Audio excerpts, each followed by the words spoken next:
না না না না, অসম্ভব।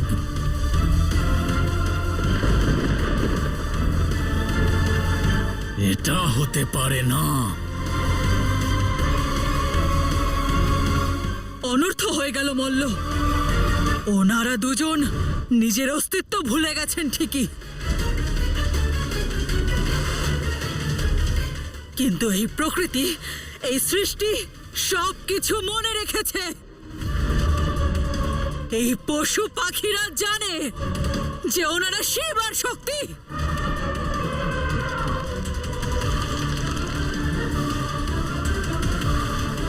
এটা অতি অশুভ সংকেত আমাদের জন্য।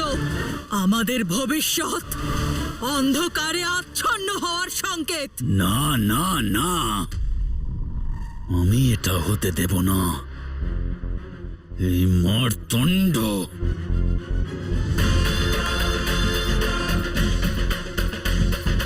এই মারতণ্ডকে গ্রামে পাঠিয়ে আমি কোনো ভুল করলাম না তো? এরা দুজন এভাবে একসঙ্গে থাকলে যা কিছু ভুলে গেছে সেটাও মনে পড়ে যাবে তাদের।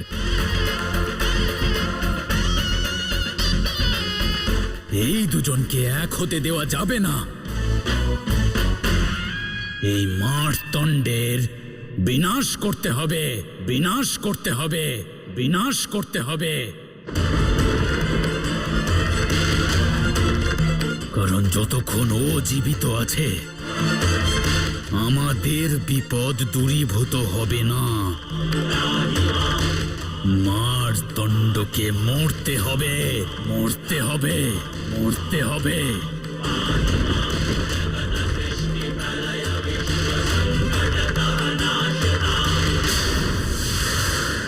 আমরা জানতাম মহাশয় ওর কোনো ক্ষতি হতে দেবে না। দেখেছ তো, বাচ্চাটাকে নিয়ে এসেছে।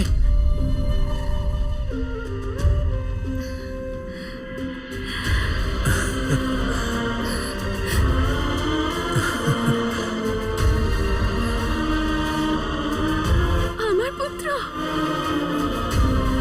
আমার পুত্র।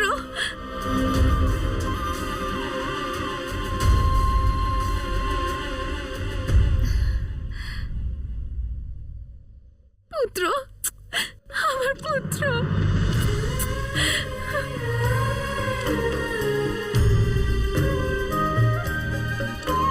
আমার পুত্র। মহালসা,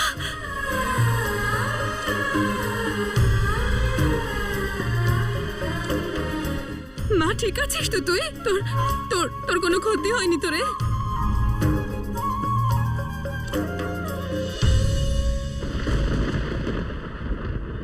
অদ্ভুত মারতণ্ড মশাই, আরো একবার আপনি শৌর্যের পরিচয় দিয়েছেন।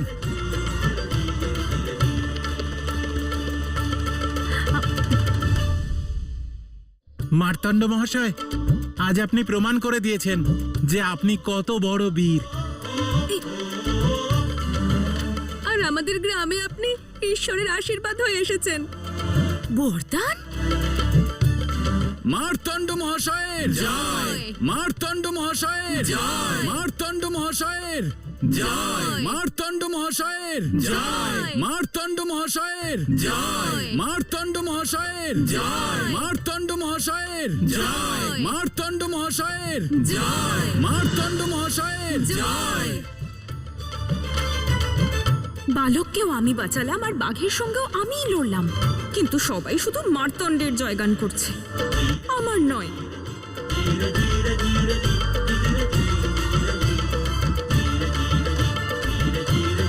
মার্তণ্ড মহাশয়ের জয়! মারতণ্ড মহাশয়ের জয়! মারতণ্ড মহাশয়ের জয়! মারতণ্ড মহাশয়ের জয়! মারতণ্ড থামো, থামো, থামো।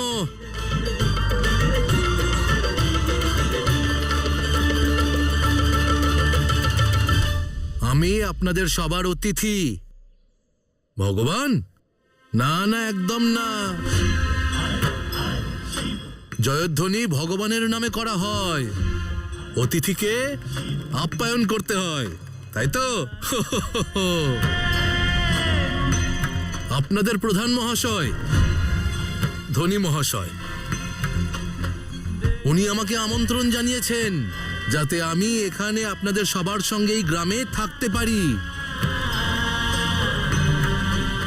এটা আমার কাছে সৌভাগ্যের বিষয়, পরম সৌভাগ্যের বিষয়। সেই জন্য আজ থেকে আপনাদের সবার এই গ্রাম আমারও গ্রাম। এই গ্রামের সংকট মানে তা আমার সংকট। আর এবার যদি কারোর কুনজর আমাদের এই গ্রামের দিকে পড়ে, তাহলে আমি তার বিরুদ্ধে সবার সঙ্গে রুখে দাঁড়াবো। এটা আমি আপনাদের সবাইকে প্রতিশ্রুতি দিচ্ছি, প্রতিশ্রুতি দিচ্ছি।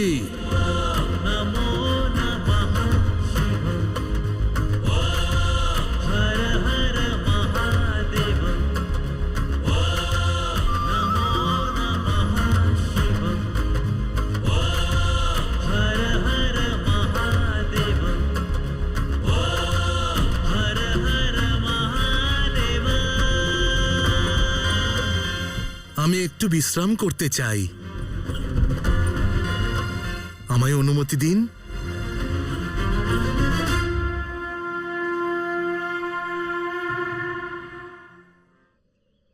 মার্তণ্ড মহাশয়ের জয়।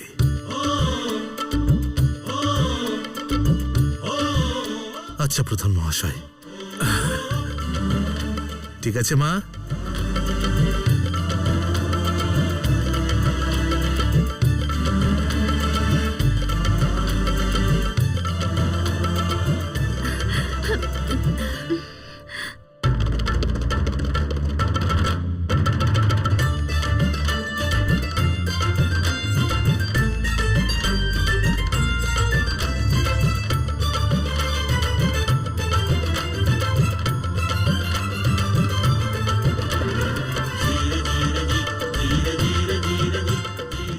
আমি বাঘের সঙ্গে লড়াই করি বা ইঁদুর, কোনো গান তো এই মার্তণ্ডেরই হবে। আমি তো অদৃশ্য, তাই না?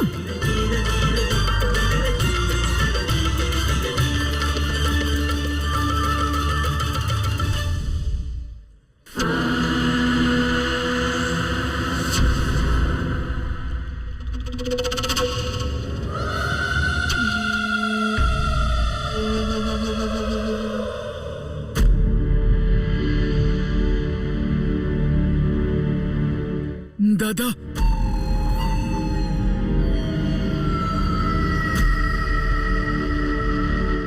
কি হলো দাদা? সব সব শুভ তো? হ্যাঁ হ্যাঁ মনি, সব শুভ, তুমি চিন্তা করো না। কিন্তু তুমি এই অকারণে ব্যথিত কেন থাকো? হ্যাঁ, অকারণ নয় দাদা, শিব আর শক্তি জন্ম নিয়েছেন, মিলিত হয়েছেন, এবার শীঘ্রই একও হয়ে যাবেন।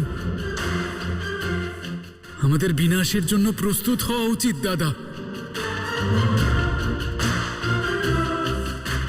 নিজেদের পাপের প্রায়শ্চিত্ত করে আমাদের মাতার সিদ্ধান্ত স্বীকার করে নেওয়া উচিত। শিব আর শক্তির জন্ম আমাদের পাপের বিনাশের জন্য হয়েছে। তাদের এই ধরায় অবতীর্ণ হওয়াই এটার প্রমাণ যে আমরা অন্যায় করেছি, আমরা অপরাধী দাদা। মাতার কাছে ক্ষমা চাওয়া উচিত আমাদের।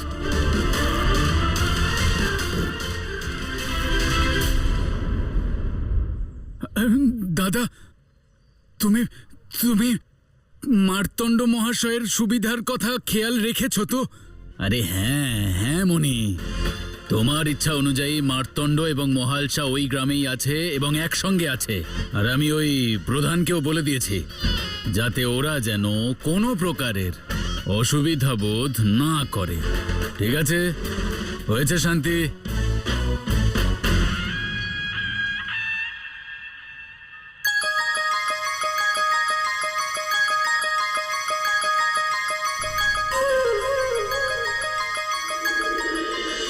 মার্তণ্ড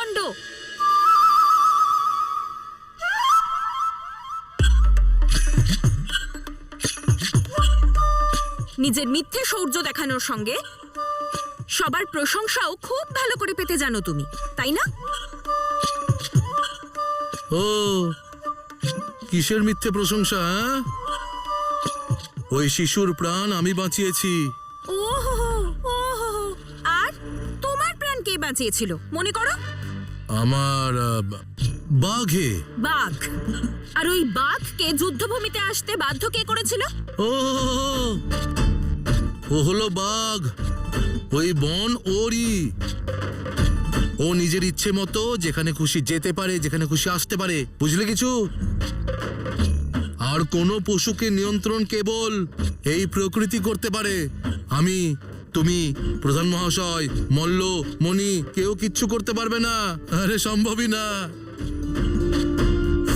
তখন থেকে জ্ঞান দিয়েই যাচ্ছে। এ কি, তুমি এত বিচলিত কেন? বলো বলো। আরে দাঁড়াও দাঁড়াও, আমি বলছি। ঈর্ষায় এমনই হয়। তুমি আমাকে হিংসে করছো তাই না? কিন্তু তোমার গ্রামবাসীরাই তোমার নয় আমার নামে জয়ধ্বনি দিল। জয় হোক মার্তণ্ডের, জয় হোক মার্তণ্ডের। বাবা বা, এমন সুন্দর ধ্বনি আজ পর্যন্ত কোনোদিন আমার কানে আসেনি। কিন্তু একটা বিষয় হলো, তোমার গ্রামবাসীদের তোমার বিষয়ে একটু ভাবা উচিত ছিল। আমি তোমার মতো স্বার্থপর না আর একটাও দেখিনি। স্বার্থপর একটা তুমি, স্বার্থপর, সবচেয়ে বড় স্বার্থপর তুমি। আমি মোটেও স্বার্থপর নই। আমি সতর্ক, নিজের ব্যক্তিত্ব, নিজের অস্তিত্বের প্রতি সতর্ক আমি। আর জানো তোমার এত ক্রোধ হচ্ছে কেন? কারণ তোমার গ্রামবাসীরা তোমার ইচ্ছে মতো তোমার প্রশংসা করেনি যে। এতে আমার অপরাধ কোথায় বলবে? তোমার গ্রামবাসীদেরই তোমার ওপর কোনো বিশ্বাসই নেই যে তুমি একা কোনো সংকটের সমাধান করতে পারো। সত্য বলতে অত্যন্ত লজ্জিত হওয়ার মতোই বিষয়।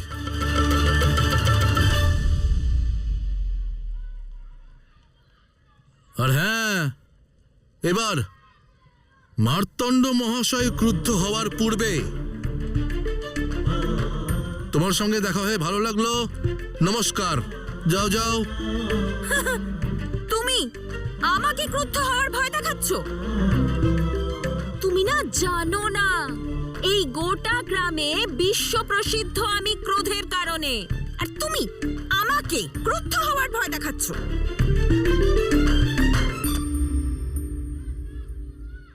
মন দিয়ে শোনো, এটা সাবধান বাণী নয়, এটা আসন্ন ঘূর্ণিঝড়ের হুঙ্কার। আমি যতক্ষণ প্রসন্ন আছি, শান্ত আছি, আনন্দে আছি, ততক্ষণ সব শুভ। কিন্তু যেদিন আমার রাগ হবে, সেই দিন প্রলয় হবে। আমি তাণ্ডব করব, তাণ্ডব করব, তাণ্ডব করব।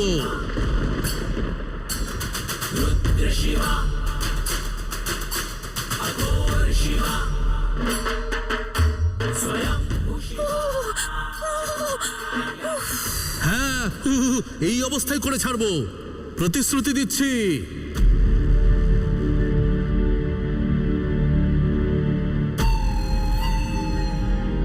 আরে ওরা সত্যের ব্যাপারে জানেই না। আরে ওরা এটাও জানে না যে ওরা শিব শক্তি। হ্যাঁ, কিন্তু তোমার এই আতঙ্কের জন্য ওদের সন্দেহ হতে পারে, আর সেজন্য একটা পরিকল্পনা, অর্থাৎ আমি একটা উপায় ভেবেছি। উপায়? তুমি তো বলতে থাকো যে শক্তির আরাধনা করতে গিয়ে আমি শিবকে উপেক্ষা করেছি, তার সঙ্গে শত্রুতা করেছি। তাহলে আমরা যদি শিবের সঙ্গে বন্ধুত্ব করি, তাকে প্রেমপূর্বক, আদরপূর্বক এটা বোঝাই যে আমাদের মাতাকে তন্ত্রের দ্বারা বন্দী করার প্রয়োজন কেন পড়েছিল। এবার তাঁর অর্ধাঙ্গিনীকেই তো সংসারের সর্বোচ্চ স্থানে অধিষ্ঠিত করতে চাই আমরা। সর্বপ্রথম, সর্বপ্রমুখ এবং সর্বশক্তিশালী বানাতে চাই আমরা। এই সমস্ত সংসারে মাতৃসত্তা স্থাপিত করতে চাই আমরা। এটাই বোঝাবো ওনাকে। তো তুমি বলো, এই প্রয়াসটা আমাদের করা উচিত নয়? হ্যাঁ দাদা, এই প্রচেষ্টা আমাদের অবশ্যই করা উচিত। কিন্তু যদি ওনার আমাদের উদ্দেশ্যকে উচিত মনে না হয়, তাহলে তুমি কথা দাও যে মাতা যা সিদ্ধান্ত নেবেন আমরা স্বীকার করব। আমরা ওনার কাছে ক্ষমা চেয়ে নেব। দাদা বলো, ক্ষমা চাইবো তো?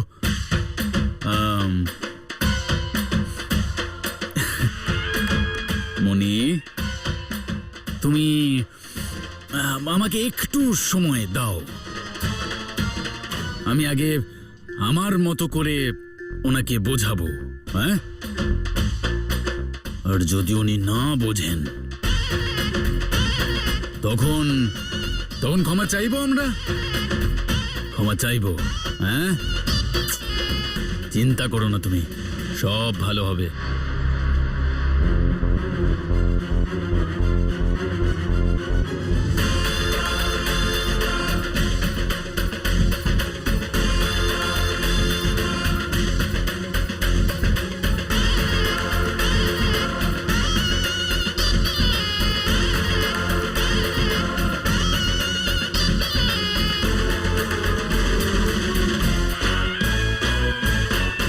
যে কারোর সমবেদনা বোঝে না, কারোর আবেগ বোঝে না, তার কথা না শোনা উচিত আর না তার সঙ্গে কথা বলা উচিত।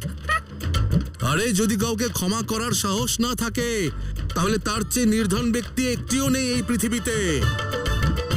আরে যে নিজের ক্রোধ নিয়ন্ত্রণ করতে পারে না, তার চেয়ে বড় দুর্বল আর কেউ নেই। যে কথা বলেই যাচ্ছে। আমি আমার ক্রোধ নিয়ন্ত্রণে রাখি। কাউকে ক্ষমা করে দেওয়ার সাহসও আছে আমার। সেই জন্যই বলছি, যাও। তুমি ক্ষমা করছে মার্তণ্ড মহাশয় তোমায়।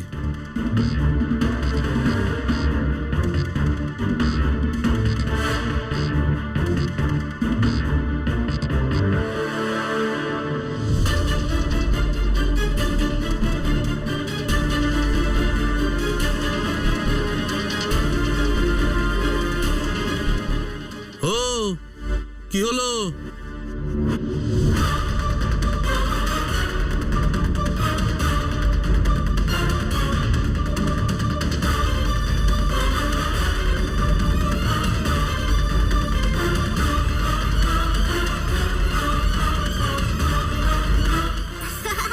এদিকে এসো।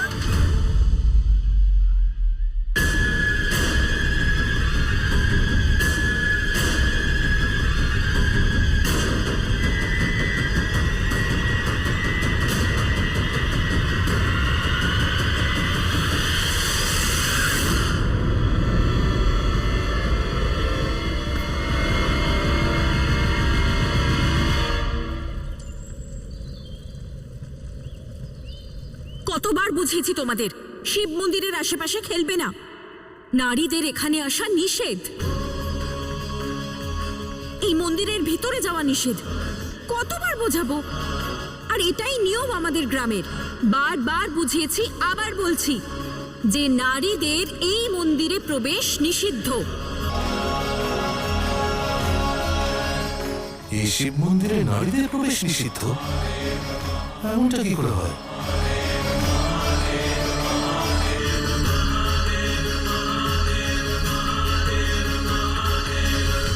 আর যদি তোমাদের আমি এখানে খেলতে দেখি তাহলে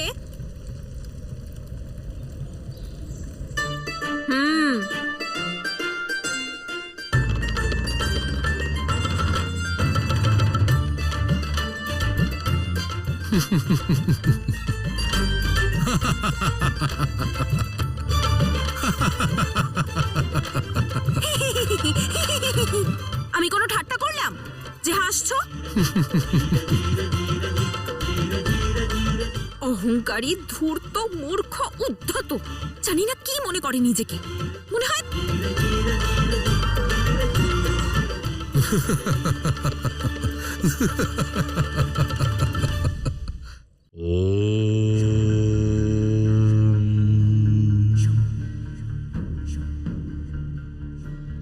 একটি প্রদীপ নিজে জ্বলে এই সম্পূর্ণ সংসারকে প্রকাশিত করে রাখে, কিন্তু যখন সেই প্রদীপের আলোকে কেউ নিজের হাত দিয়ে ঢেকে দেয়, তাকে নিজের অধীনস্থ করতে চায়, তখন অন্ধকার হয়ে যায়। মানুষ নিজে তো দুঃখ সহ্য করেই, কিন্তু অন্য কেউ দুঃখিত করার প্রচেষ্টায় মগ্ন হয়ে থাকে। যেভাবে সূর্য সবাইকে সমানভাবে আলো প্রদান করে, ঠিক সেইভাবেই একজন মানুষেরও তার শিক্ষা, স্বাস্থ্য, অভিব্যক্তি আর সুযোগের প্রতি সমান অধিকার থাকা উচিত। কেবল তখনই এই সমাজ সুন্দর আর সুপ্রতিষ্ঠিতভাবে এগিয়ে যাবে।